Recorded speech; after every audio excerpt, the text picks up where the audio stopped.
All right, welcome in. Hanna Time Thursday night football, big night of sports right here on Global Sports Broadcasting Network. Got a jam-packed show for a lot of talk about football, week 4, and we're going to get into the week 3, I should say. I wish it was week 4. Week 3 of the NFL, then we're going to talk baseball and Aaron Judge, what's going on. He's still stuck on 60. We'll talk about that more into the show, but we're going to really jump into it. I'm going to give you a 30-second countdown right here on Global Sports Broadcasting Network. Cornelius, Brad, Hanna, right here. 30 seconds. Don't go away.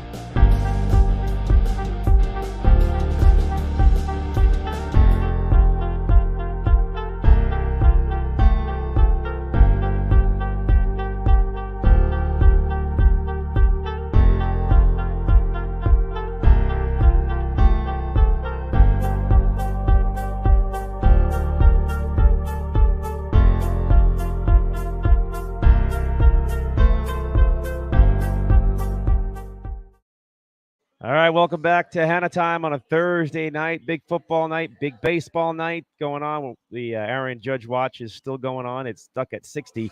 But we're going to talk a little bit about Thursday night football. Right now, Cleveland is leading 13-7. Then we're going to talk about the Cardinals a little bit. We're going to talk about all the games coming up and some of the storylines in week 3 of the NFL itself. And then some baseball. All right. So right now, it's Thursday night football. As we think about what's going on, the big rival Browns, Steelers right now, 13-7. Browns lead. Both teams are doing a good job running and mixing up the pass. A lot of play action. So we'll see how this plays out. But we were anticipating a little bit more of a grinding game, but it's opened up a little bit too. The wind is a factor as a missed field goal in the game by Pittsburgh. But one of the keys, and people have been talking about it, is this guy right here for the Steelers, Mitch Trubisky itself, elevating his game. A lot of heavy talk all week long, all over the national media, local in Pittsburgh itself, is if he doesn't pull it off tonight, there's got to be a switch in Pittsburgh because it is what it is with Mitch. So all eyes on tonight. Mitch must feel the pressure itself. Hey, NFL quarterbacks, this is their life. This is how it works.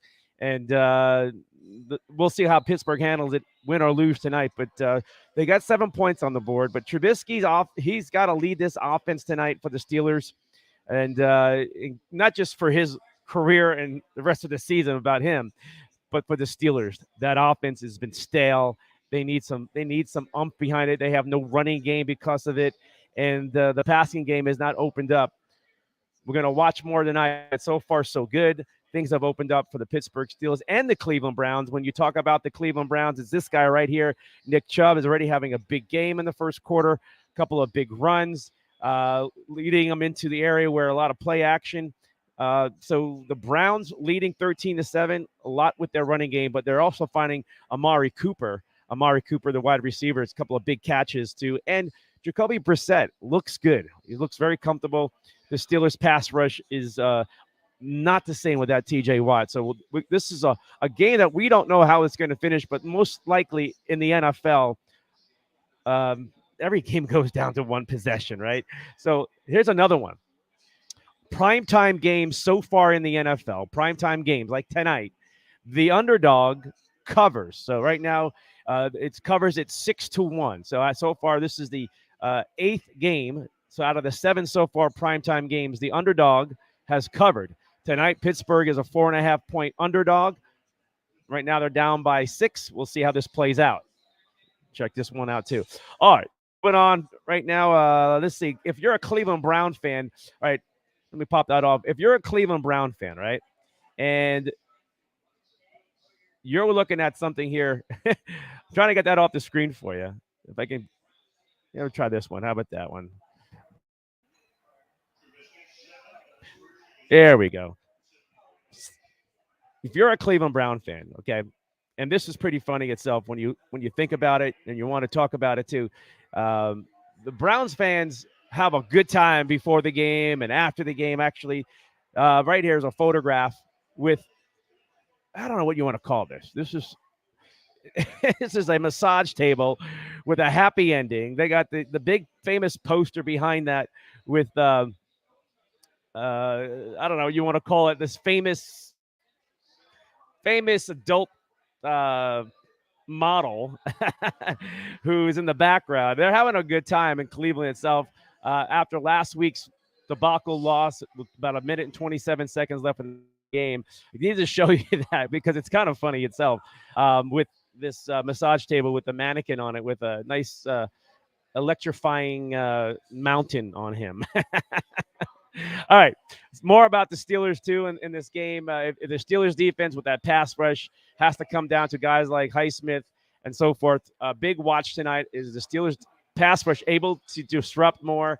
It was quiet last week, had really no pressures on the Patriots quarterback Mac Jones, and so far some pressure, but they're more worried about the run, and now they got to worry about Jacoby Brissett and finding wide open receivers. So the Steelers got their hands full tonight. They really do.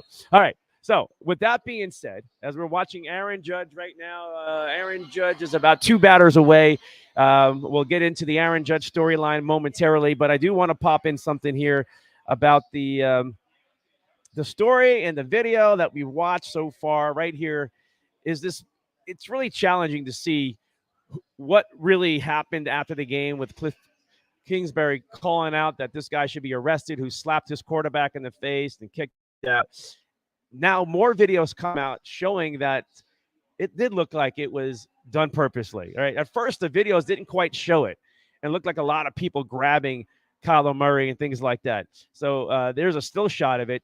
But let's get the video of this, okay? The video of this is intriguing itself. And you got to watch the whole thing. I have it cut up in a certain way for you to watch. But watch the fan that is not wearing a Cardinal shirt reach over and literally slap him he slaps him right in the face, like a full hand, open hand slap. Watch.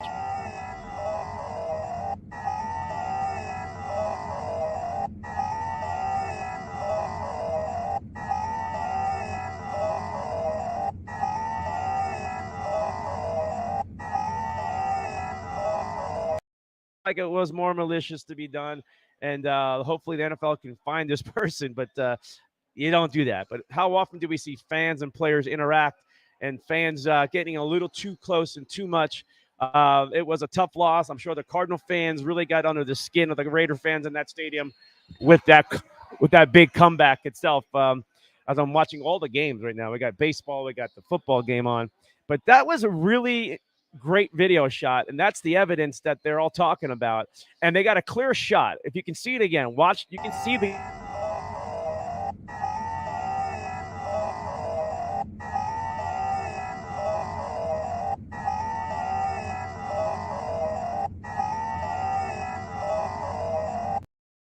So, good news. Cardinals are fine. Kyler Murray's fine. Cardinals are playing a big game against the Rams. We can say for first place because everybody's tied, right, in the NFC West. But let's see what Cardinal team is showing up. Is it the second half team? Is it the first 6 quarters of the season? Right? Is that just a moment where a desperate team found a way to get off the canvas and fight? Can they find that fight and get back to business and really continue what they finished off against the Raiders? That's a big storyline going against the Rams, who once again defensively is having problems. They're giving up a lot of points, right? It is early on in the season, but we got to watch that. We got to watch it carefully too about the big game against the Rams Sunday in Arizona. We'll see which Cardinal team shows up, and we'll see if the Rams even improve on their defense. That's a big question mark we're going to look for in week 3 of the NFL. We're going to get more NFL news, a lot of storylines going on too that I want to talk about. And we got a touchdown in the Steeler game. Looks like Mitch Trubisky is having the night he's supposed to have. All right.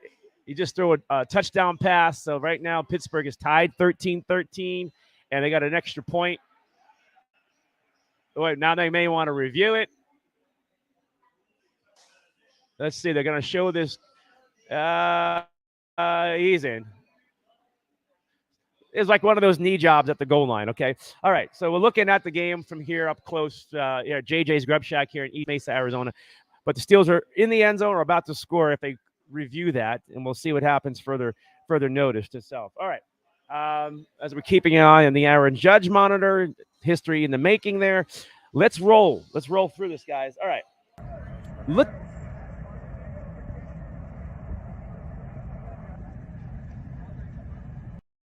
Miami, I'm going to show it again, folks. Folks, you got to turn off your fire pits, your barbecue pits when you go into the stadium. This wiped out like a bunch of cars during the game, during a Dolphin game. Watch it again.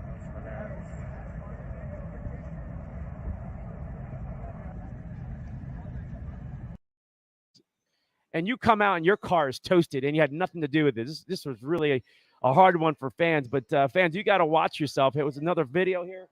Yeah, here's another video of it.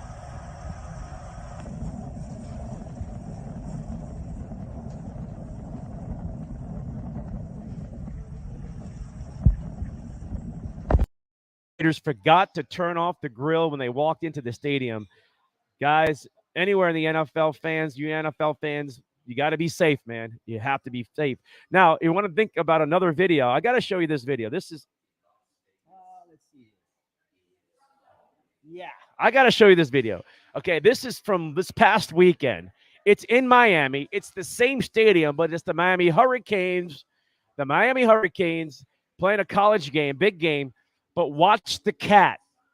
The cat is literally hanging for its life, unless it has 9 lives, by fingernails. This is scary stuff. This is from the upper deck from the stadium. Watch this. Check this out. Oh, man. Poor cat, man. I was screaming for him when I was watching this video. Here we go. Here it is, man.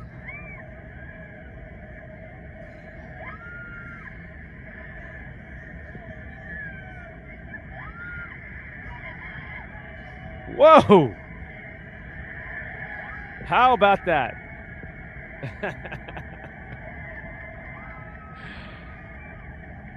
The cat survived, man. Another life. I guess it has 8 more to go. But you want to watch it again? I'll show you again. That was nerve-wracking. When I first saw that, I mean, that was the poor cat, man. You know, the fear of that cat.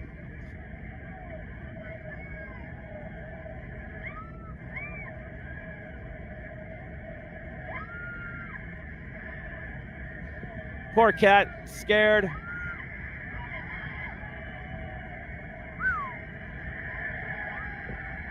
Unbelievable. I gotta. Cats find their ways into stadiums, folks. They always do, and that was there's always birds, but there's always an animal. I mean, what was it a couple of years ago? Wasn't even a cat. It made its way into the Sun Devil Stadium in Arizona. It was like another animal. Help me out if you remember that one. I think it was like 2 years ago during a football game at Sun Devil Stadium. All right. More video. I want to show you Lou Holtz. So check this out. Lou Holtz having one of the great speech. He's a great pep talk rally. You know, he gets Notre Dame football up. And, you know, he's the last guy to win a national championship for Notre Dame back in 1988. But he recently visited his former school that he coached for. And check out how he talks to his players about being put down, being challenged by ripping up a newspaper right in front of him. But did you know Lou Holtz is a magician? Check this out. Check this out. A newspaper. You have the front page, or people want to read the news. You have the comics, or people can't read. And what happens is, you have the editorial page for people who can't think. But if you really have a faith and a belief in one another and what you're doing, people can tear you up. People can say negative things. People can doubt you. But you can never doubt yourself. You must always believe you are part of something special. That no matter what happens, people can't tear you up, they can't tear you down. No matter what happens, when you have a faith and a belief, I used to say with my phone call like that, but if you have a faith and a belief, you'll find a way. But if I would make a big bed chat the night before a game, I'd say, really and truly, whoa, didn't they say it's magic? That was awesome.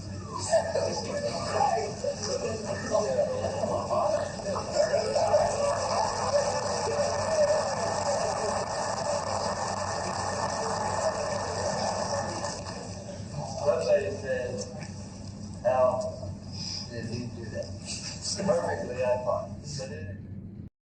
That's Notre Dame football. Lou Holtz visiting, pep talk, little magic trick there. I gotta love Lou. I've always loved Lou. Just a lovable guy. We met him a couple of years ago here in Arizona at an event, and great photograph. I will always treasure too. He's one of my favorite old-time college coaches. Just love his spirit, his positivity, everything about him. Lou Holtz, thanks for that video. Notre Dame for presenting that online. We're able to grab that and use it itself. All right, the big story coming up here in a little bit here. Aaron Judge will be stepping up to the plate for the fourth time. Red Sox, Yankees.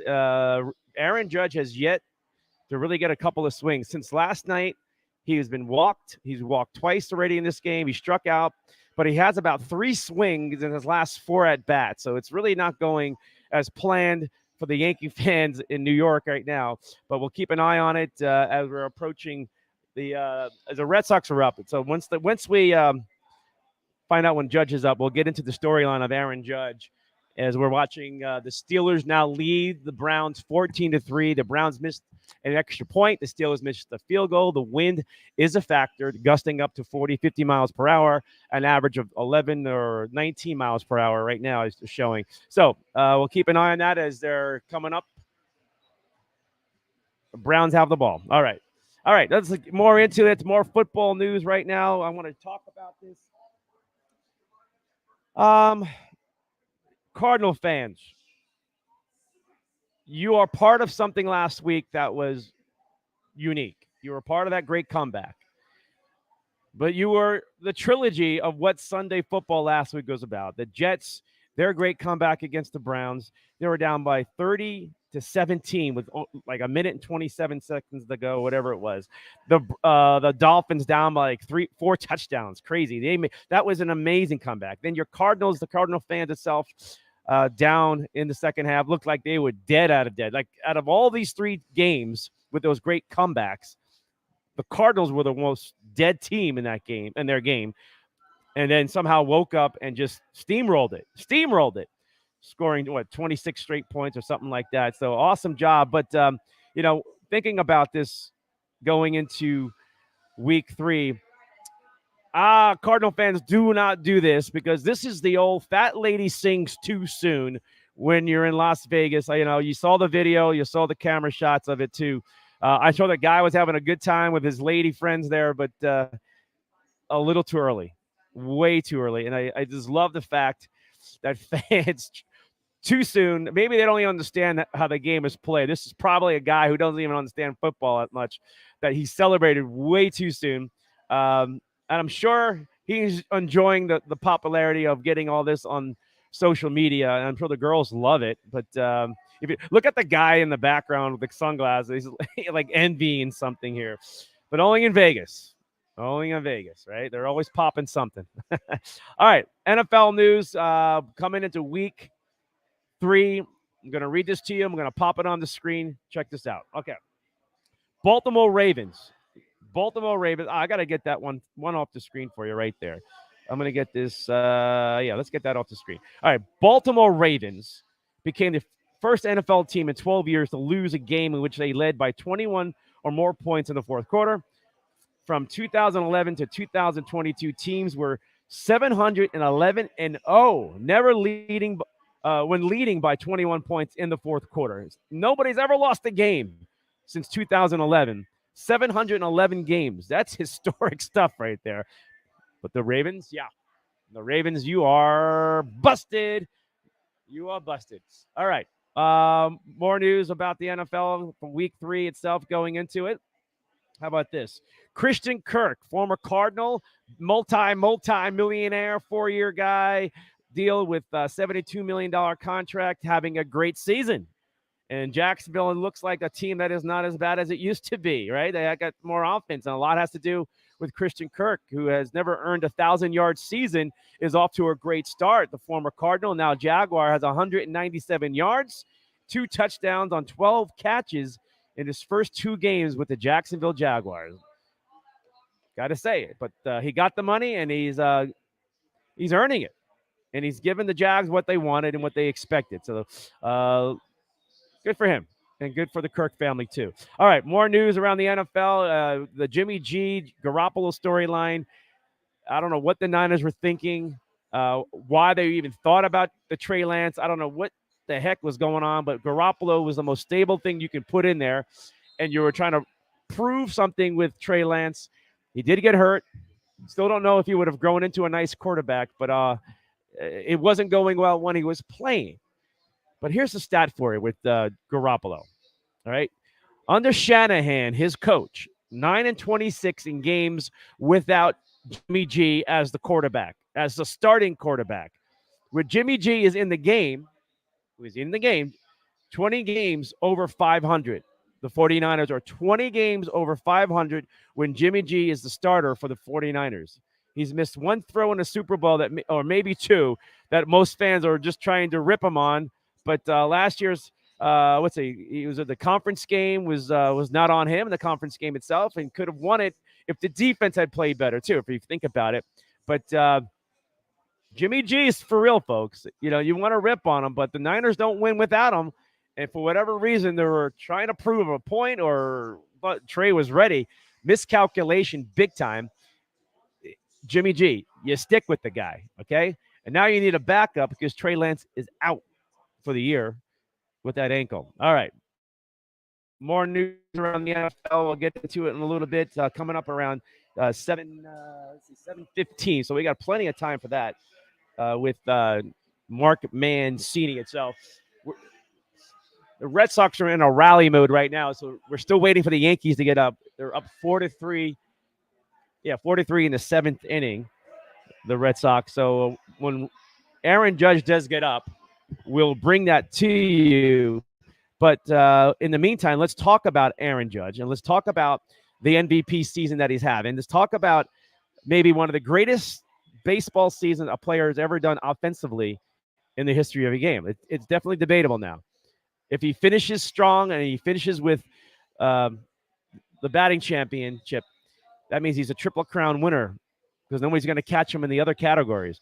But with Aaron Judge itself, and this guy, let's get those girls off the screen. With Aaron Judge itself, who tied Babe Ruth the other night, now chasing 61 with Maris and his family in the stand itself. Aaron Judge, look at these numbers, okay? He's tied for the second most in AL history for the American League with Babe Ruth, 61 in the American League with Roger Maris. Okay. Now, we all know Barry Bonds has 73 home runs, but we also know Barry Bonds has been questioned and guilty in some ways or not. He's fighting and he argues with it, but they really went after him. The Hall of Fame doesn't even recognize Barry Bonds with his 73. Okay. Third fastest to reach 60 home runs, Aaron Judge. Third fastest to hit. Incredible. Okay. Also, and this is the era of strikeouts. Guys hit and miss, right? Now, the second place guy in baseball is at 40 home runs. That's how far off and ahead Aaron Judge is. He's on pace for 65 right now, not 66. If he hits one tonight, yes. But right now, it's 65 home runs. Aaron Judge itself, incredible. When you talk about Judge and the Barry Bonds, this is something that I really been wanting to talk about. I am not the fan of Barry Bonds hitting 73 home runs for everything that went behind it. I have never been supportive of the PEDs. I was really against it when Sosa and McGuire in 98 were going after it and surpassed Roger Maris because everything that was found, the substance abuse, the PED stuff, things that caught in McGuire's locker. There was so much going on. The Canseco storyline, how he, in his own book, not trying to, and I talked to Jose Canseco. I interviewed him on a live show a couple of years back in California itself. He has got nothing to lose. Jose Canseco's been ripped apart. So, and he went after all the ball players, right? So there's a lot out there with Sosa. We know what happened with him, with McGuire. Now Barry Bonds years later breaking the record of single season home runs. If Aaron Judge finds a way to hit 2 more home runs with about 13 games to go, if he's able to, and he's coming up in the next inning here. Aaron Judge, in my eyes, is the legitimate single season home run guy. The Hall of Fame does not recognize Barry Bonds' home run in the way that you would believe. They have it in the Hall of Fame. I've seen it. I witnessed it. I even taken a photograph of it. There's a big asterisk on the ball, his 73 ball that broke McGwire's record, right? To believe that Aaron Judge is on PEDs, folks, I think he hasn't changed. His body hasn't changed. The only thing that's changed is his approach to the plate and hitting the ball and improving as a ball player. Okay? That's what's changed about Aaron Judge. So to go in there and try to not recognize, I don't know what baseball is trying to do. They don't want to recognize Barry Bonds as much. The Hall of Fame doesn't want to. I seen the ball. It has an asterisk on it. It's got like this article next to it explaining why it's not recognizing it, but they have it on the fourth floor of the Hall of Fame. The fourth floor of the Hall of Fame. You know what it looks like? It's like a garage of all this cool stuff around baseball history, from cleats, shoestrings, a sweat, a headband, to not even a bat, a jersey, a cleats, something, another ball. There's all these different things, right? And I believe Aaron Judge is on deck, and we'll see. All right, I believe he's on deck itself, Aaron Judge, but we'll see. I want to make sure I have it for you. I'm going to try to get the audio for that, too. I got Vince Caruso coming in there. Yeah, I got Vince Caruso coming up here in a moment. We'll talk about this, too. But here's the thing about Judge. The Hall of Fame doesn't want to recognize it, and baseball is playing two faces here. They want to go after all the PDD guys, but they don't really promote the 73 home run. They don't even recognize McGwire. Like, they really don't talk about it. If anything, Roger Maris still gets a lot of love, and a lot more than these other pole players. And a lot of baseball fans in general just don't appreciate how it all played out. If Judge surpasses that, the legitimacy begins of who is the home run single season king. Right now, it's Roger Maris. It's Roger Maris. And in a way, it kind of, I want Judge to break it, but I kind of like this Roger Maris storyline. It's like one of those, I hope nobody ever breaks it. And I always go back to Roger back in 1961. One more thing about this storyline. Aaron Judge wears 99. Roger Maris wore 9. Maris hit 61 home runs in 1961. And it's 61 years later that Aaron Judge is on the verge of catching him and surpassing him. Just some little tidbits there. As Aaron Judge is now going to come up to the plate. I can't show it to you, but I'm definitely going to. If you want to get to your TV monitor, it's on Fox right now. Go to it. I don't mind if you watch, but here comes Aaron Judge to the plate. Let's see if they pitch to him. They walked him last night in the 9th inning on 4 pitches. The Red Sox walked him twice in a row, then finally kind of went to him a little bit, and Judge struck out. We'll see how the Red Sox handle this at bat with Aaron Judge. The fans are frustrated. This is kind of cool. I got Vince in there. Vince, you hang in there. We're going to see how a Judge does, and then we'll come with Vince Caruso right after this at bat. I'm going to hold you right here. But as we're watching Aaron Judge attempt to hit 61 for the first time in 61 years, look at these offensive numbers. Aaron Judge leads in every category, and he's holding on to this batting champion. And that's big, too, because the Triple Crown thing's involved. So as Aaron is facing his first pitch at bat here, ball 1. But this is incredible. How often do you see this? This is, still an amazing season if he doesn't break it or not, or even wins the Triple Crown. He's the MVP. The Shotani stuff about Aaron Judge is stupid. Ohtani is great, but Ohtani is batting .260. His team is 20 games below 500. And, yeah, he pitches, but Aaron Judge plays the field, and he's also a Gold Glove. And he's had another great season. And so it's baseball, and Aaron Judge is the show right now. So stop it. Aaron Judge is in first place as the Yankees are hanging on to that lead. But it's 2-0 on Judge. They still don't want to pitch to him. Aaron Judge here's the pitch, swing and a miss. He finally got one. All right, Aaron Judge at the plate trying to make history. Here's another note here. Check this storyline out as Judge is at bat. This is his rookie season. Didi Gregorius, the former Diamondback Yankee, congratulating the rookie. He hit a home run, and Aaron Judge has talked to him, and he said to him in that game, in this photograph, call me when you hit 60. Well, I don't know if he made the call yet, but Didi, he finally got there. Little storylines there that's building around this Aaron Judge. Here's the pitch to Aaron, and it's inside, so it's now 3-1. So the fans are frustrated. He's gotten one pitch to hit. He swung through it. We'll wait and see. We're not going to leave you here because this is another at-bat that can be very historic. The Maris family is in the stadium. They've been there for a couple of days or so. Here's the 3-1 pitch to Judge, and they walked him again. All right. Come on, Red Sox. I know you don't want this guy to hit one against you, but there was a guy on second. There's an open base, so maybe that's probably why, and Judge is the hottest hitter in baseball and blah, blah, blah. But he's walked 3 times. He's walked 4 times out of his last 5 at-bats. So now here we go. Does anybody want to pitch to him? I would believe somebody's going to groove it to him. I would hope. Aaron Judge is a good guy. All right. So the Yankees down 4-3. Judge is on first. He just walked. We'll see if he gets up again in the 9th inning. That's always possible. We're still watching Thursday Night Football. Pittsburgh leads 14. Is it 14-13? Yeah. So good game there. Here is Vince. Hey, Vince, come on in, my man.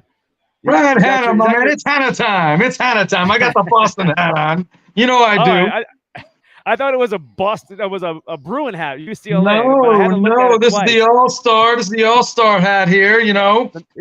Those are cool hats. Yeah. If I was the manager of the Red Sox, I'd intentionally walk the guy every time he came up myself. But that's just me being the Boston guy that I am. Right. So what's going on, Brad Hanna? How are you, sir? I'm doing great. What is your take on if Judge surpasses Maris and the legitimacy of who's the real single season home run king? After the PED stuff with Sosa, McGuire, and everything about Bonds and baseball playing this waffle game. Which side of the waffle are you on? The Hall of Fame. It's like nobody wants to really celebrate those guys, but nobody is really saying Judge going for the record. It's almost like it's a weird moment if Judge does pull it off. He needs 2 more to surpass him. Yeah. Well, would he be legit? I look at it this way. Again, being an athlete agent, I don't deal in opinion. I deal in truth and contract. Barry Bonds has never tested positive for performance-enhancing drugs. That's a fact. You cannot produce one test that shows Barry Bonds tested positive. I don't care what anything says. So yet he's being judged in the court of public opinion. And unfortunately, it's in the Bible. Thou shalt not judge. Come on. It's not fair. Legitimately, Barry Bonds hit 73 or whatever balls over the fence that year. Right. And I don't want to hear about steroids. Because if that was the case, then Arnold Schwarzenegger, Lou Ferrigno, Jay Cutler, and Lee Haney would have been the greatest baseball players of all time. The former Mr. Olympians. So you have to have the talent. All that does is it enhances your talent. That's all. Now, the other side of it is all the other, they wouldn't say evidence, but all the people stepping out, all the stuff that's been thrown out there. And way baseball handles it, too, is another thing. Did baseball really care to go further and deeper other than just smear it as much as they can, but never going to the – it's almost like typical politics, act and show that you really care. And now we don't know the truth. And it's like now Bonds has to sit there feeling like he's innocent, or is he? I don't know. I know his head grew about 2 pumpkins. Well, Brad, let me stop you right there. Let me pause right there because you and I are like-minded guys, and I know your listeners are absolutely very smart when it comes to sports. Let me ask you guys this, and ask your fans this. Was baseball a better product under Bud Selig as it is now under Rob Manfred? I think the product was better under Bud Selig myself. I'm an old school guy. Right. I think Bud Selig made things happen. He celebrated that home run thing between McGuire and Sosa. And come on, you didn't have to be everybody who knew. You could see the guy 1 minute he's skinny as a skinny neck, next minute he's all bulked up. Bud Selig did it for the better of the game. I mean, a lot of people said, well, he owned the Brewers, and how can it's a contract? It didn't matter. It was for the better of the game. Bud Selig made the game fun. Rob Manfred has destroyed the game. And I think that is taken away from a lot of stuff that Aaron Judge is doing. Listen, I'm a Red Sox fan. Aaron Judge hates Boston. Believe me, if Boston were to give him $300 million, he would turn it down. He has said it. He hates Boston. And I appreciate that because I hate New York. Can't stand it. So here you go. Being that I'm a Boston fan, you can't deny what the guy's done, Brad. You can't deny what he's done. He's going to break it. He will. I think even if he winds up with 63, I still think for this era, including David Ortiz,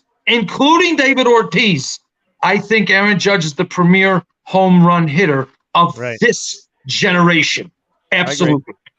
I agree with that. The other thing about this home run chase, and it needs to be talked about, I think baseball will celebrate it for the American League, home run single season.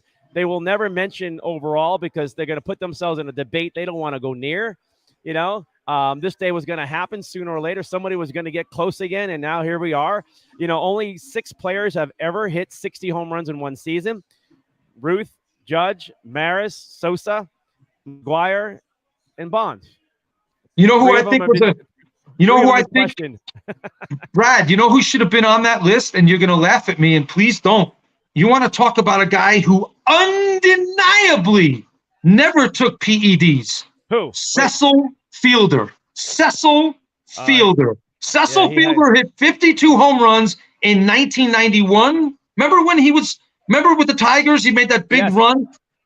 Cecil Fielder was eating yodels, ring dings, and freaking and what do you call those things? The Twinkies. That's what Cecil Fielder was eating. No PEDs, and he smacked 52 home runs that year. You got to put Cecil Fielder in that category. There's a lot of guys that got Mantle hit, 50 home runs a bunch of times. George Foster did it in I think 76 or whatever. He hit like with 50, the Reds. With the Reds, he did it with the Reds. Yeah, there's a lot of guys that get to 50. Judge got there the quickest. To 60. Judge got there the 3rd quickest in baseball history. That's impressive. And the one thing about Babe Ruth, though, this is something that it's amazing how Babe Ruth is always in a conversation, it seems like, no matter what it is. It's because I'm a Red Sox guy. I hate the guy. I can't stand him. I'm sick of Babe Ruth. But there he is again. And, Babe Ruth, when he hit his multiple home runs, he hit 50s, he hit 60, Babe Ruth played not only in Yankee Stadium, but there was in other stadiums. There were big stadiums back then. Okay. And you can talk about the pitching compared to today and all that, but the stadiums were big. They were like gigantic. They were built for like multi-purposes too. It wasn't like baseball fit. It was more like for football games. It was huge. Yankee Stadium center field was 500 feet. It was over 500 and whatever 50 feet in left center field, right? So Babe Ruth can never hit an opposite field home run. There is a statistic that shows that somebody broke it down in the year he hit 60 for Babe Ruth, that if he played in today's game, just put it this way, he went I think it was 104 home runs, 106 home runs in one season. Easy. Easy. So we can never ignore the Babe, and to me, he's the greatest ever because what he was not only what he did on the field, what he did for baseball. Because baseball was with the Black Sox situation, the scandal of the World Series, right? He saved baseball. Babe saved baseball. He did. He saved baseball. Then you had the Depression that hit, and the Babe was still playing ball. He kind of lifted America, but he saved baseball by bringing the fans back in interest with the home run. And here we are talking about it with Aaron Judge. I don't know if he's going to get up again. He will. He'll get up again. He'll probably get up. What inning is it? Seventh inning now? I think it's top of 8 now.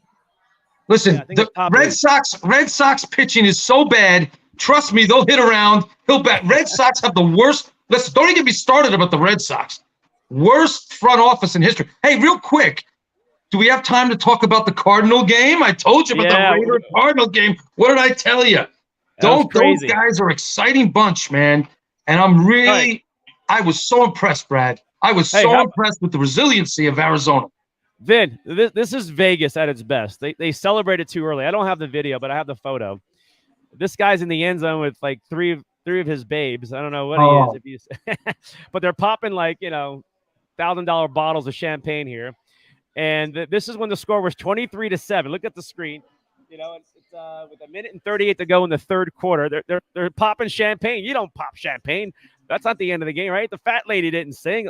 But the guy got a little excited with the hot babes around him, I guess. I don't know. You're right. Brad, listen to me.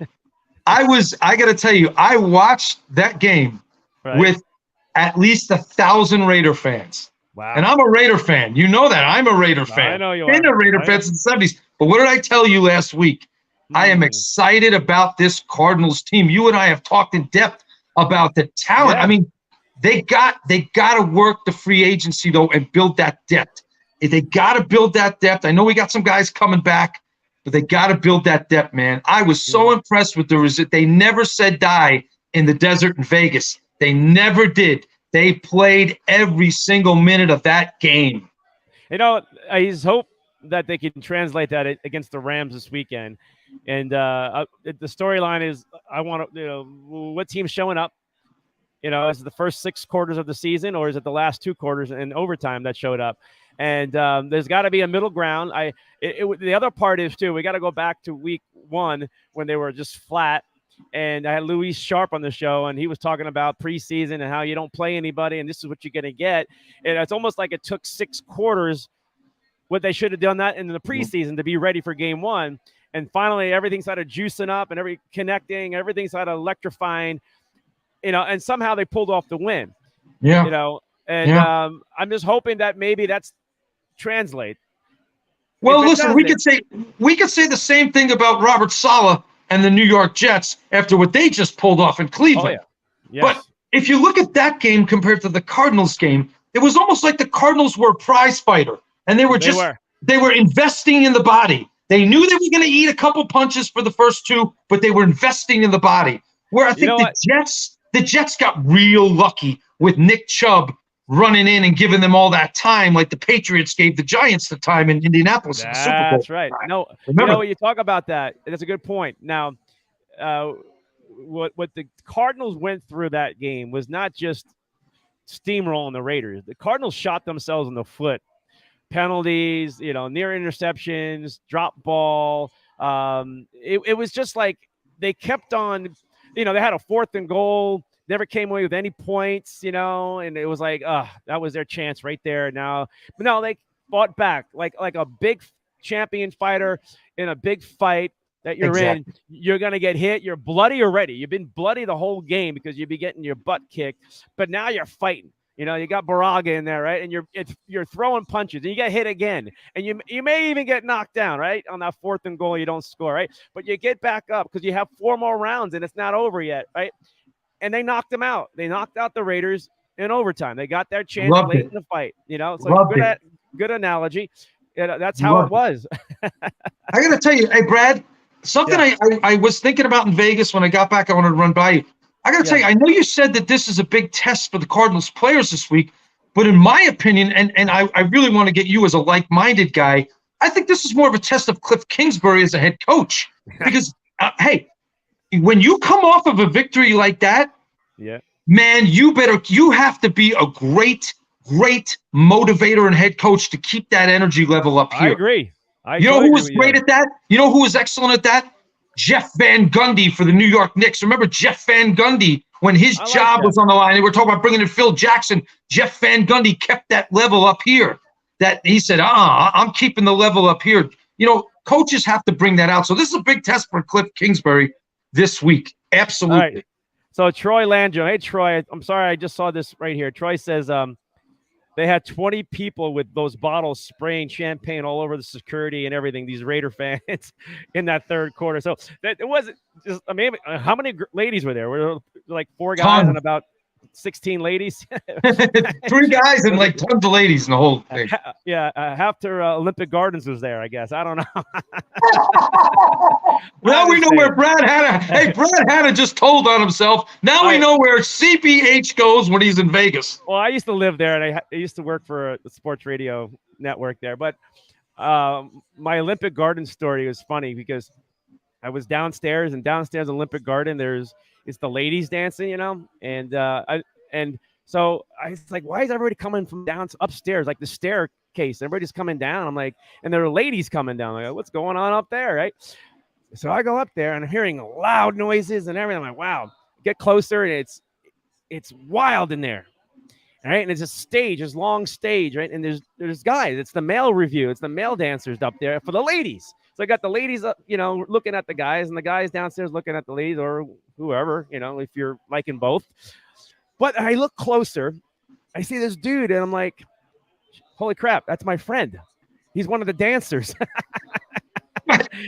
And he works for my brother. I'm like, and he looks at me, he's literally on stage, and he's like frozen. He's like, it was a big secret to him.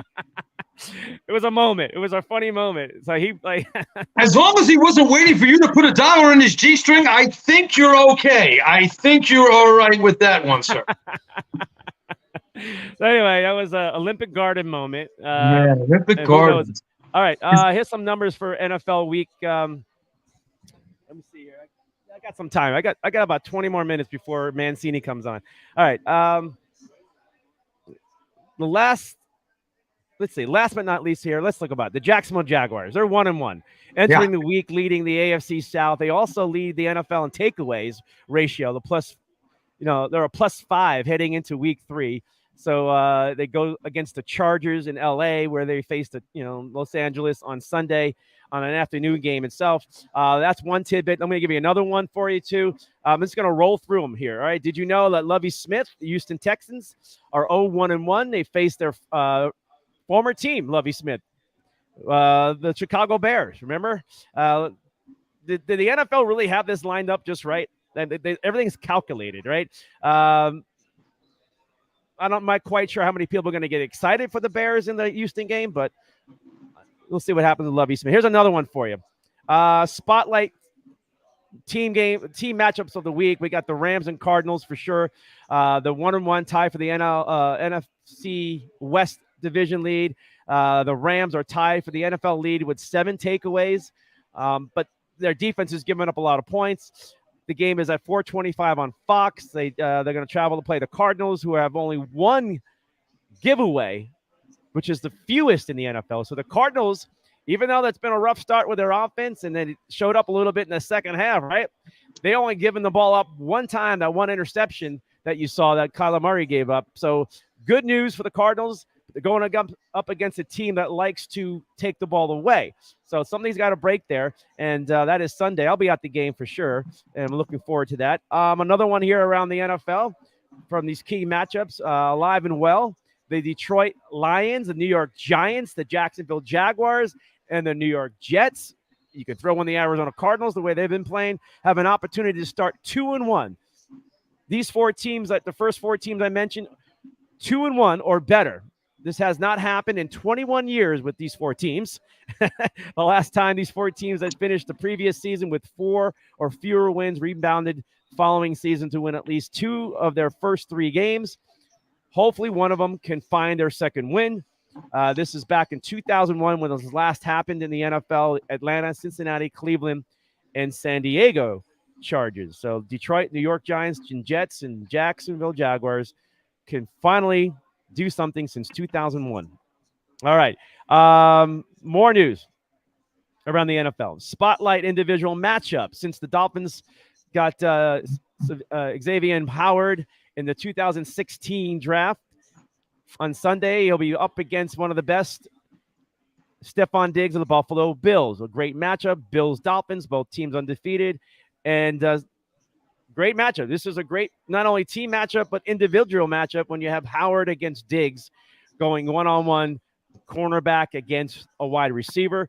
Let's see here. More about the news here, about more NFL news. I like that matchup. And, the Dolphins I think the Bills are going to blow them out, Brad.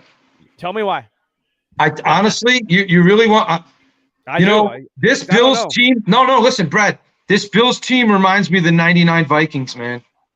Remember the '99 Vikings, or was it '98 Vikings? The one where 98. No, wait, 98. Yeah. Morton Anderson missed the extra point, so they would have went to the Super Bowl. They were so dominant. Yeah, that was the year the Cardinals lost to the Vikings, and yes, after they beat the Cowboys. That reminds me of that team, man. This Buffalo team, they don't have any weaknesses, man. And if they do, they're very, very few and far. This Buffalo team, they don't stop. They don't stop. When they keep piling on their points, you saw what they did. They all think you're my brother. Everybody watching you. I'm getting all these messages. Well, then they should be amazed that they have two handsomely debonair guys in the same vicinity. I know it's very hard in Arizona to see that, but with me and Brad Hanna on the scene, it's Hanna time, baby. He's from my hometown, and we happen to just meet up in Arizona somehow. Can you believe it? Can you believe it? But hey, listen, Brad, something I did want to ask you. We're talking about Arizona sports. Now, I want to talk about the pay-per-view that's going to be out here between Jake Paul and, of course, Anderson Silva. Now, I wanted to get your thoughts. There's coming out here on a weekend when ASU is going to be, I believe, in Colorado. They're playing the Buffaloes that weekend. So ASU's not home. However, they're starting the same night as Game 1 of the World Series. And the Game 1 of the World Series very could be Clayton Kershaw against Aaron Judge in Game 1. Right. It very much could be. What do you think? Now, you've been around promotions. You've been around the inside of boxing promotions, fight promotions. What do you think about that? That fight out here, do you think that fight's going to sell out here? Not really. I mean, if you're promoting a fight, you should look at your schedule, look at your dates. Last weekend there was a lot going on in sports again, and that boxing fight was challenged by football, and it was like you gotta really pick your fight nights. You gotta own the night. You gotta own the pay-per-view. It was an $80 pay-per-view thing, and there's so much going on right now in football and sport. Right. Did you see the numbers, Brad? Did you see the numbers? Yeah, down. Yeah. 500. Dan Raphael printed the numbers. 565,000 buys. It didn't even do a little over 500,000. And Brad, the arena, I'm not kidding you. When Canelo was in the ring and they announced him, I said to my buddy, man, what is everybody using the bathroom, man? How everybody picked the worst time to get to the unsold seats. I mean, big clumps and clumps of unsold seats. It was the worst promotion I've ever. The best highlight of the night, I got to watch the fight with Big E, the former WWE champion, Big E. That was probably the highlight of the night because the fights were so terrible. They were really bad. Totally bad. All right. You would have laughed. You would have laughed. I would watch this, all right, for all of our native friends and family that we love here in Arizona, and Navajos and Hopis and anywhere in the east and northern part of our country. This is a sport that I got to see. I would love to watch. I want you to watch this. I got some video. I got to find it. Where is it? Navajo. There it is. Native horse racing. I called it native horse. They probably know it's something else and they're going to yell at me, but I want to get it right. Yeah. Let me set it up for you. It's like a relay, but you relay with the horses. Like you sprint with the horse, you jump off and you jump on another horse and you take off. Sounds like you're on drugs. This is good. But it's intense. I gotta find one up here in Arizona. Watch, here we go.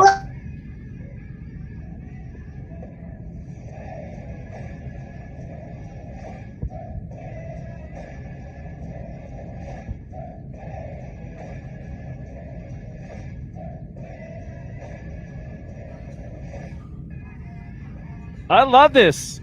I love it, man. I love it. Native horse racing, man. This is like intense. They're bareback too, man. They're bareback. Look at that. They got a rope and that's it. And they're riding.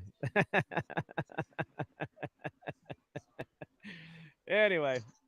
I'm not gonna say I like it. I love that video. I gotta get to one of these here somewhere in Arizona. And it just looks, and they got a lot of support from their natives, but that looks intense. Because if you watch them, they're really intense. This is pride, man. This is native pride when they're riding. You probably see that at the Wild Horse Pass Casino over there. Look at the wild horses running out there. I see them all the time when I'm driving that way out there. Yeah, the story behind those, I heard one story. I heard a couple of. They were released, for what I understand, by natives. And I don't know if it had anything to do with the White Army coming in, or it was something with fires or something, or it was about territorial things, and they wanted to set them free if they were not going to be able to keep them. So they didn't want their horses. So these horses were free. This is a story. I don't know. They got a lot of storylines, but I like it. And we're talking Great. decades and decades ago, obviously decades, like century stuff, right?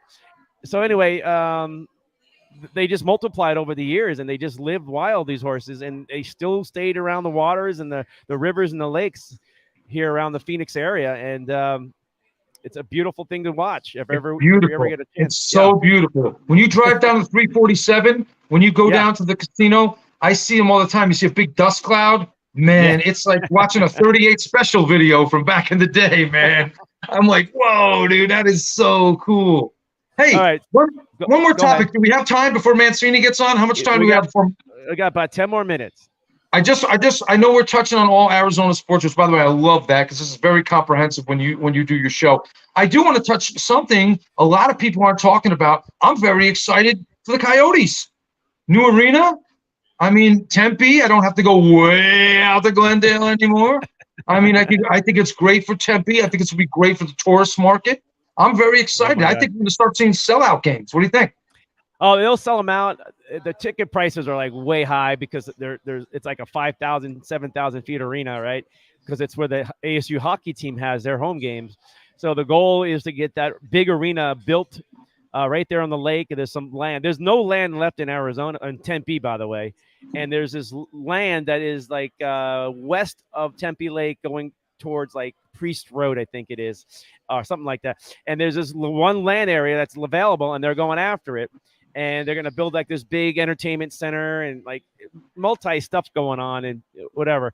And they already got approval to now go to the next stage to do it. Meaning like they got to get it more. They got to make the deal with Tempe is what it is. They got to figure out all the logistics and stuff. And then Tempe's got to vote on it and say, yeah, we'll take it. We like it. And they're going to go. I think Tempe would be a fool not to go for it. They got the train system there. It'll bring back Tempe, like it never have seen it before with the Cardinals playing there years ago. And I would say this: I'm kicking myself. I had a chance to buy a 2-bedroom condo on the lake, but I took a 4-bedroom home, somewhere out near the river. I like my home a lot. I think I'm in a great place, but that 2-bedroom home condo on the lake is worth about like $500,000. I agree. It's beautiful. Listen, now with the Coyotes there. No, Brad, something that you said made a lot of sense, and I really think. I mean, I know they always talked about the politics of baseball. Well, let's talk about how politics affects sports. Yeah, you absolutely want to do your research, Arizona voters, and make sure the politicians you're putting there for Tempe are all for a new stadium. You definitely don't want to get someone, because look what happened to Seattle. They were promised the stadium with the Supersonics. They never got it. They were voted on. They put politicians in there that said, no, we want the taxpayers to fund it. What happened to the Seattle Supersonics? Bam, gone. They were gone. Yeah, let me add to that storyline. We interviewed a couple years back. We interviewed a sports writer from the Seattle area, and he's been a big advocate on everything that's been going on. What happened there with the Supersonics. Now, Rena, the hurricane had a big part of it. And what happened was the NBA, the deal is the Jazz. I think it was the Jazz. Yeah, it was the Jazz. Oh, no, it was the Hornets. I think it was the Hornets. I'm trying to think of the team at the time. I know the Hornets moved back and forth, but there was the New Orleans basketball team. They couldn't play basketball. So they had to find a home.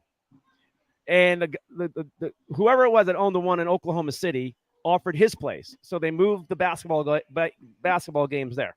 Yeah. Now the guy said, but I want something out of this. I want a team. I want my, in my own building. Here we go. Seattle. They plucked it right out of Seattle and stuck it in Oklahoma City because of the Karina situation, and because they had to put the guy wanted. This is how they made that deal. It wasn't the greatest deal. Seattle got screwed big time on it, and they had a great team. They had Kevin Durant as a supersonic. People don't realize that. And then he was pulled over. He played for the Sonics, and they moved down to Oklahoma City because of the politics with David Stern and the NBA. And it's a real deal. People know that. Listen, with everything going on in Los Angeles, there's a very good reason that they did those preseason games in Las Vegas. A very good reason. They wanted to see the turnout. Don't be surprised if the Clippers – look, I never thought I'd see the Chargers in Los Angeles, but we do. Don't be surprised if the Clippers wind up in Vegas. They just won a women's title this weekend that just passed. You saw the response that basketball gets there. You're right. That's a good point. Don't be surprised. And Clippers are like the NBA Nets. They were in New York for the ABA. They went to Jersey, and they just can never find their home. They were trying, and then they moved to Brooklyn, and now they found their home in Brooklyn finally. Great city, Brooklyn. Everything else, basketball city itself, Brooklyn, the fourth largest, city in America, population-wise, that is. And now the Clippers are like that same team. They were the San Diego Clippers. People don't they were in San Diego. Yeah, San Diego Clippers. Right. Sure. And they moved up, and then those LA Clippers. Now it's kind of there, but they're sharing a building. Everybody wants their own home. They want their own palace, right? And it makes sense. The Raiders did it because they needed their own home. So many times. Now the Oakland A's are sitting there. They can't get their stadium. There's all these proposals of stadiums for the A's, but you're right. Vegas it's crazy as it may seem. And you remember the Las Vegas UNLV basketball team and all the scandal stuff about and Tarkanian and and now no sports are allowed in gambling towns. Well, that's like 20 years ago. Yeah. Hey, remember Brad, remember this. In 1995, if you wanted to go bet on the New York Rangers or the New York Knicks, you couldn't at Caesar's Palace. Do you know why? They were owned by Sony and Paramount, and they own Caesar's Palace. You couldn't bet the Rangers or the Knicks at Caesar's Palace in 1994. It don't matter anymore. Yeah, everybody has their own sports book in their own stadiums or out right on your phone. You get a sports book on your phone now. Hey, hey, real quick. Another topic before Mancini gets on, and it'll be our final one. What about the Suns owner? I understand now he was talking about he wants to sell the team. Yeah. He's going to sell both the teams. I think that's the right thing to do. I think the league was very, very light on this guy. I do. I think he should have been forced to sell. That would have been suffice with me. It resembles the Clippers situation with their ownership and what happened there and how he had to sell it. So now we have the Sun situation with Sarver itself. Ever since he's been ownership itself, I always heard a lot of uncomfortable things about Sarver, unfortunately. And I never want to judge people, but now this comes out, and it's almost like it's best. And I think he made the wise character move to say goodbye and sell it. He's going to make $2 billion, folks. It's not like he just profited like 80% of what he bought when he bought the team like 20 years ago, whatever. He's going to make billions on this, all right? And go enjoy your life and get away from the publicity, Sarver, right? And, you built the team. You got the team at a good spot. Everything's at a good point. Go. And Who's buying the team? Who's buying them, Brad? We don't know yet.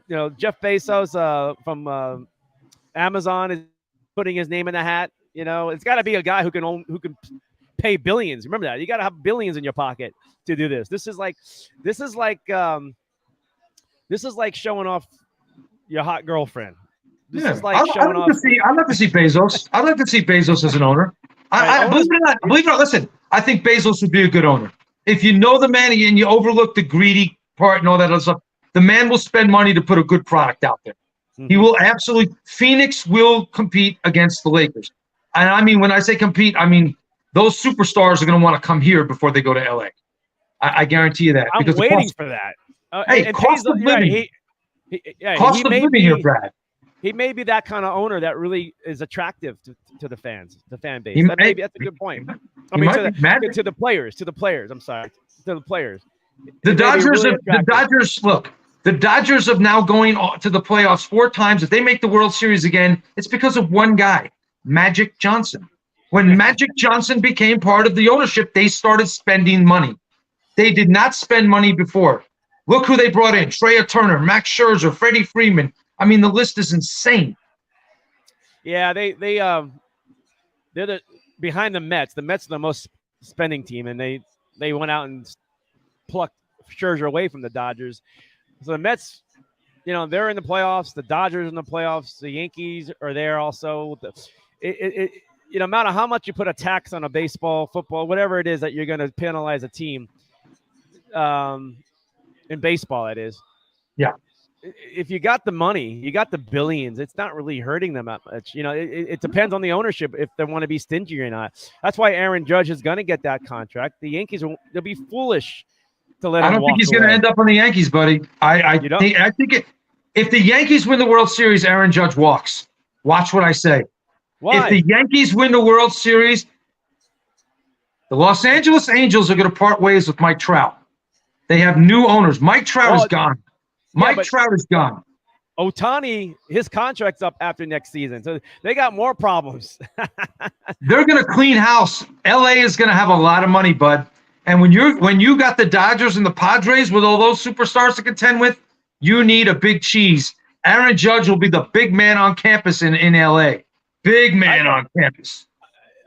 The Yankees will trade. This is my trade Stanton for Ohtani, because Ohtani he's walking from the Angels. They're trying to negotiate with him, and he doesn't want to talk.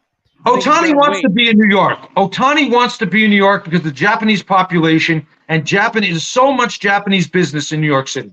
You'd be foolish not to go. Ichiro knew it. That's why Ichiro finished his career in New York. Why wouldn't the Dodgers go after him?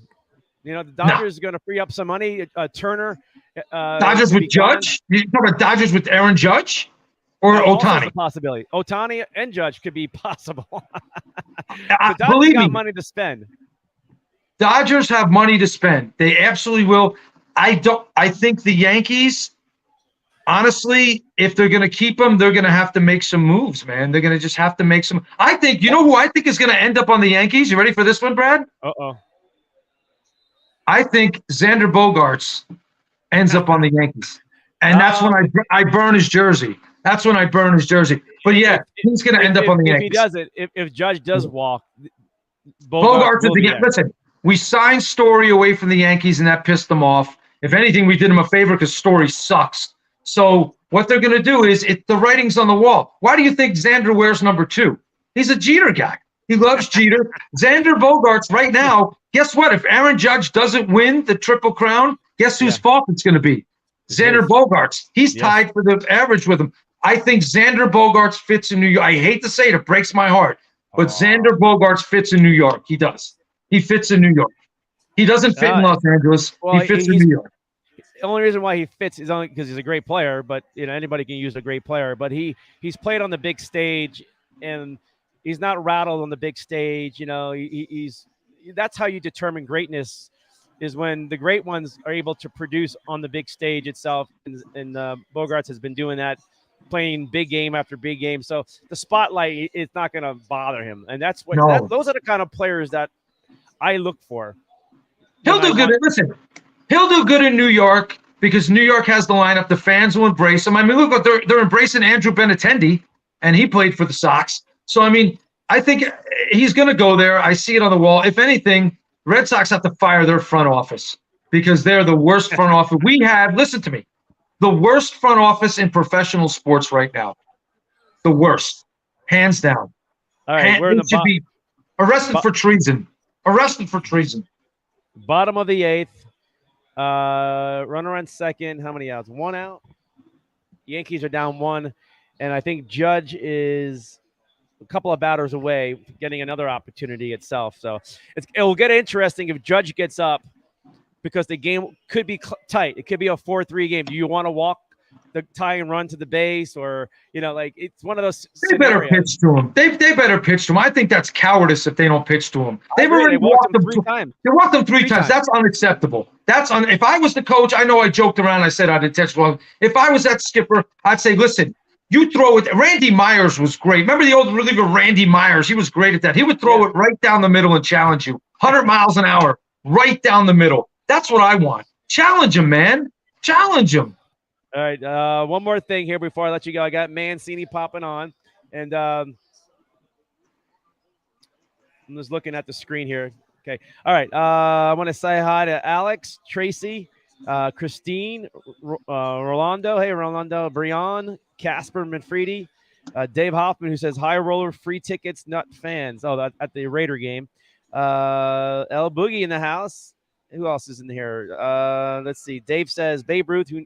Who needs PEDs? I got tobacco and booze. That's Babe Ruth. Stephen Harris. Let's see here. I got Kathy over here. We have a whole crew of people, fans on sitting at a table watching the game. You got the best fans. You got the best fans, man. I read the comments. You guys got Brad, you got the best fans, dude. Seriously. Alex Stapley. Hey, Alex Stapley's back. Hang on here. What's going on? Tying a run at the plate. We got a tie game now, 4-4 in the 8th. Okay, so Judy. Hey, Judy. Nice to see you popping in there. It's awesome to see you. Warren Canop in the house. I mean, these are all the people popping in. Danny in the house. Mariana Shaban. She's a Ram fan. Joe Moreno in the house. Joe Zambe in the house. Jay Lerner. John Cobus from the East Brunswick. Choo Choo in the house. Audra. Let's see. Who else is popping in here? Alex says, why does San Diego keep losing teams to LA? All right. Mancini, I'm going to pop you on and stay on the line for Vin. Hang on. I'm going to get Mancini in here. All right, Manny. Vince looks you know what? Vince looks like he's ready for the WWE, man. What's going on? Another lifetime ago, Mark Mancini. How you doing, sir? Nice to see you. It's a pleasure, baby, man. Let's rip the desert, man. The duel in the desert tonight. I love it. I love it. Love it. All right. So, Mark, you watching the football game? It was 6-0. I don't know. I don't have Amazon Pride, and I just got done doing the show, man. Right, what's the score now? Browns are threatening. They're up 14. No, they're down. Steelers are winning 14-13. And it's a good game. It started off like a firework with scoring, and then now it's playing like the game we thought it was going to be. Low scoring. Well, I'm trying to recuperate. My damn team spent a week in your state there, and we couldn't get a win with the Mets and Yankees. I'm glad we got out of that damn city with our butt intact. The Pirates. Oh, Mancini's a Pirate guy. Mark, I did not know that you were a big Pittsburgh Pirate guy, like my good friend, Mr. Kevin Ioli from Yahoo Sports. Big Pittsburgh Pirate guy and Steelers. I'm a big Pittsburgh boy, man. I love my Steelers, like my Penguins, my Pirates, but man, oh man, we got out of New York and I can't believe we couldn't get a win in that city. We spent a week there. Listen, Pirates got a lot going on, though. I will say that. Pirates got a lot going on the ball. I'm very excited. You know, O'Neal Cruz, he's a kid, Mancini. He's a baby. When this kid grows up and fills out, he's like Aaron Judge of the shortstops. I mean, that's what he's going to be. He's going to be like Aaron Judge of the shortstops. But I think we lost. I think we lost the host. I think we lost our host, Mancini. So okay. you and I, we're quarterbacking this, baby. He'll come back. The thing I like about O'Neal Cruz, Vince, the dude looks like Bam Bam in the Flintstones. He carries the bat. He's like 6'7", and he puts him in the river.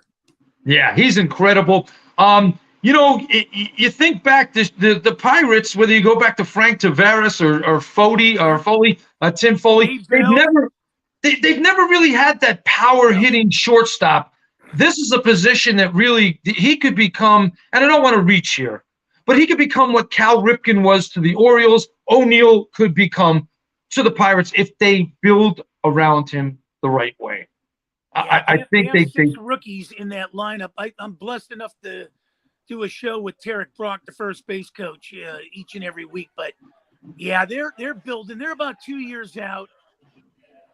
you know, and I know Cornelius is sitting there laughing, thinking, man, these guys are dead in the water. But you know what? They got something special. Hey, I live in a city where the Angels can't buy pitching, man. They need to unload. This is a joke in Anaheim. Yeah, Anaheim's got to unload big time. I like their GM, you know, a nice guy, young guy, the Armenian guy, I believe it is. He used to work for the Marlins. Real nice guy, got a great way to look at it. But, you know, I'm a Boston guy.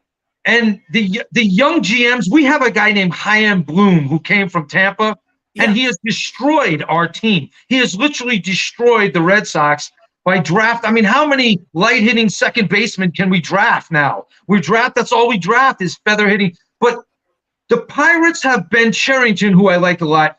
Yeah. That's who Anaheim needs. Anaheim, these young guys, they're not good unless they come from a bigger organization. Like Ben Cherington won a World Series with the Red Sox.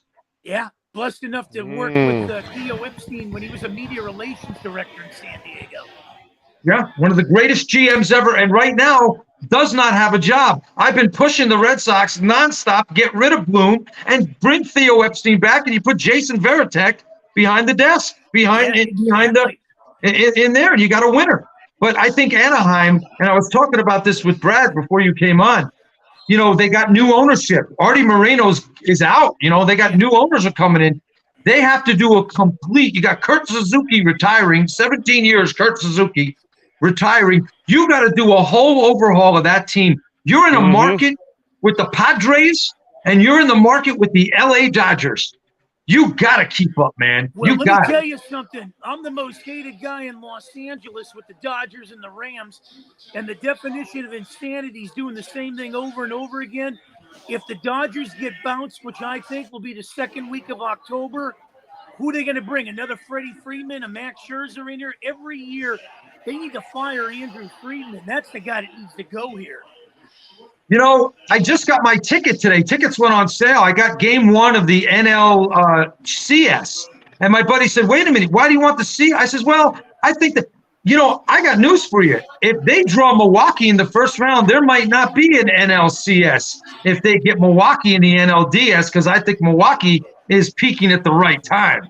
I mean, I don't know about your thoughts, but the Dodgers, and Brad, chime in on this, I think the Dodgers and the Arizona Cardinals suffer from the same thing. They don't have depth. Up front, their talent is amazing. The Arizona Cardinals have amazing up front talent. But if you look at their depth, God forbid if the Dodgers, if Turner or one of those guys, Trey Turner or Friedman goes down, what do you got as a backup? Max Muncy hitting 185? The problem is they have no frontline starters other than Urias. They're counting on all these rookies that have, you know, kept them in the thing in the middle relief. But, you know, in the playoffs, it's a whole different ballgame. You don't bring a 21-game lead in October. You lose 3. It doesn't go down to 18. We'll see in March in spring training. And the other thing is good pitching stops good hitting. You keep those 3 in order in the top of the order of the Dodgers and put them behind the, the barrel. This team can't, they fold like a tent, man. Look at their last few years when they won the division in 2019. Washington came in there and punked them in their backyard. Yeah, and Chicago did in 2016. Remember Chicago? Theo Epstein's Chicago Cubs did it too. Hey, I got to ask you a question. Speaking of the Pittsburgh Steelers, guys, Brad, chime in on this one with me too. Can the Pittsburgh Steelers, how far can they go with Mitchell Trubisky? How far can they? Because I'm a big Trubisky guy. I'm a very big Mitch Trubisky guy. How far do you think they can go? I want your opinion as a Steeler fan. Well, I'll tell you, I think they can go farther because I'd like to see Pinkett carry the board for elevate his game while. more and more. That's the big question mark with Trubisky itself. Hold the board, because the simple fact here is we're used to seeing guys like John Elway hold the board for Steve DeBerg. We're used to seeing Dan Marino and all these guys. I think these guys are rushed. I'm not a big fan of the Justin Fields, the Trey Lances, or the Zach Wilsons, because these guys get rushed. After one season, they're ready to get another quarterback in there.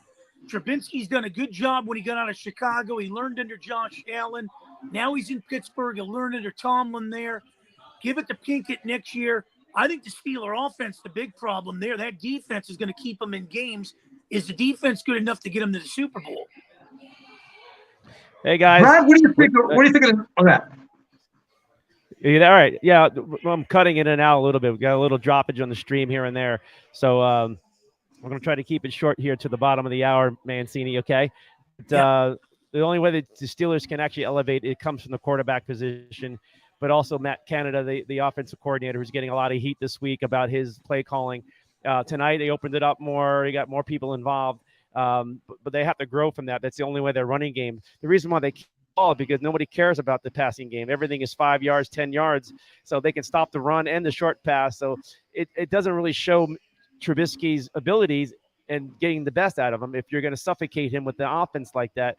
So no matter who the quarterback is, that's why Ben Ross. Well, I think I know where he's going with it, but you know what, Vince? You and I know, and he knows as well, that Stallworth and Swan never had a problem with Bradshaw. What's that? Stallworth and Swan never had a problem with Bradshaw.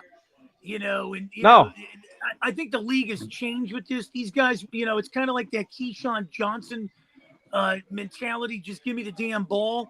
But you know what? The problem here is the offense needs to be, Trubisky, I think that it's little dinks and doinks there. I don't know. The Steelers offense kind of reminds me of the Redskins and the Colts. They play that small ball type of football. And that goes to a certain extent. But I think, Harris needs more touches, ground the game, tire out the defenses. But I think they'll they'll bounce back in this game with Cleveland. They get the Jets coming in next week, so it's going to be interesting. All right. Hey guys, we're gonna jump out of here. We're coming up to the bottom of the hour too, but not happy with the stream. It's chopping up a little bit here, but that's okay. The Browns are leading 16-14.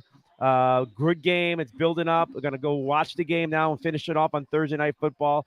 I want to say thank you to Vince Caruso itself for popping in and giving us some energy and some fun topics to talk about.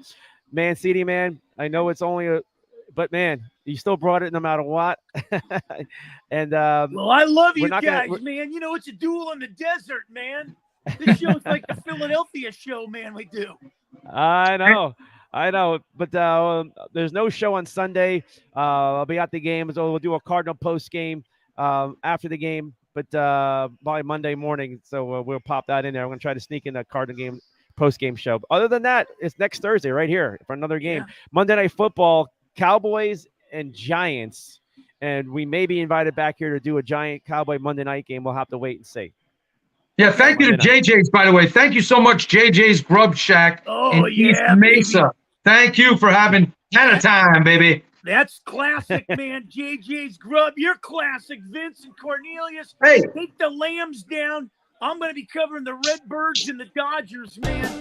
Wait to put the checks on those. Hey, boys. Mancini, I'm coming over after the Dodgers playoff game. I'm coming by. We're going to grab some Hooters over there in Anaheim, man. That place at Dodger Stadium is called a dump. All right, guys. We'll see you next time. All right, man. Have a good one. Hanna Time on a Thursday night. Enjoy it, guys. Bye-bye.